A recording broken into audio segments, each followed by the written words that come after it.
Assalamu alaikum wa rahmatullahi ta'ala wa barakatuhu. Jama'a barkanku da zuwa wannan tasha ta Hausa AA TV, tashar da take kawo muku ƙayatattun shirye-shirye wanda suka hada da tarihin yammazin jiya, labarin ƙasashe, fasaha da Hausa, kacici-kacici da ma shauransu. Bidiyon namu na yau insha Allahu yana ɗauke da fasarar jawabin Janar Sani Kunce, tsohon shugaban ƙasar Nijar, bayan da ya yi juyin mulki ranar 15 ga watan Afrilun shekarar 1974. Amma mai sauraro, idan wannan ita ce ziyararka ta farko ga wannan tasha tamu, za mu buƙaci ka danna mana wannan alama ta subscribe da kuma wannan alama ta like mai yatsa a sama. Idan kuma ka riga ka yi wannan a baya, to ya wadatar, ba sai an sake ba. Mun gode. Amma kafin mu shiga cikin shirin, cikin fasarar da muke dauke da ita, yan magana suka ce waka a bakin mai ita ta fi daɗi. Za mu saurari ainihin jawabin wannan tsohon shugaban ƙasar Nijar, Janar Sani Kunce. Saboda haka bayan ya gama, daga baya za mu biyo muku da fasarar. Mun gode. Nigérienne, ce jour, 15 avril 1974, l'armée a décidé de prendre ses responsabilités en mettant fin au régime que vous connaissez.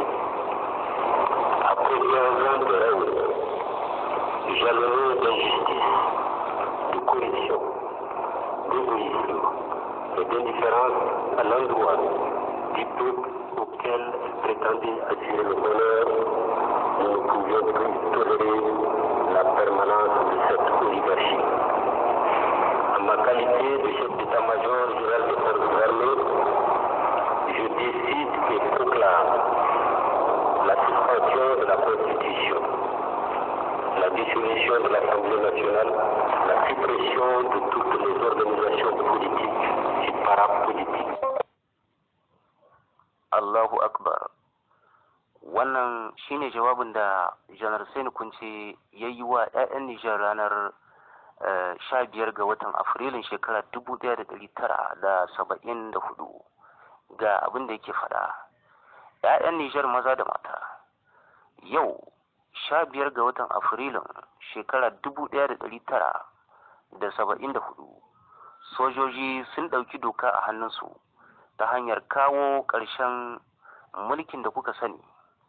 Bayan shekaru 15 na mulkin da yake cike da rashin adalci da cin hanci da jiji da kai da wariya ga al'ummar da aka yi wa alkawarin samo mata jin daɗi da kawo ci gaba, ba za mu iya ci gaba da jure wannan badakala ba. A matsayina na babban hafsan soja, ina mai sanar da ku game da dakatar da kundin tsarin mulki, wato constitution, da kuma narkar da majalisar dokoki, wato Assemblée Nationale, da kuma soke duk wata kungiya, kama daga kungiyar siyasa da ma wace ba ta siyasa ba. Wannan shine a takaice fasarar da ainihin jawabin Janar Sani Kunce ya kunsa a gurgushe. Da fatan kun ji daɗin wannan shiri. Wannan shi ka ƙarshen bidiyon namu na yau. Insha Allahu bidiyo na gaba za mu kawo muku ainihin takaitaccen tarihin wani daga cikin shugabannin ƙasan da suka yi mulki suka gabata, kuma ake ci gaba da yaba da su. Mun gode, sai an jima.